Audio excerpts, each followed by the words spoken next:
বাইডেনের একটা rule, special rule ছিল, যারা যদি আপনি সিপিবির আন্ডারে মোবাইল অ্যাপে অ্যাপয়েন্টমেন্ট না করে সরাসরি বর্ডারে এন্টার করেন, they are not eligible for asylum.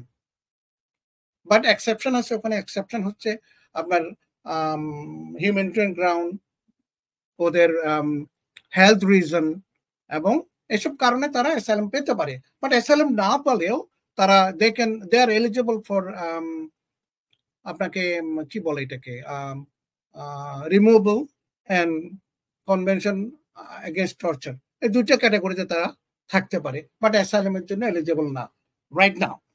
Last মে 2023 থেকে এটা 2025 পর্যন্ত 2 ইয়ার্সের জন্য অ্যাসাইলাম ব্যান আছে।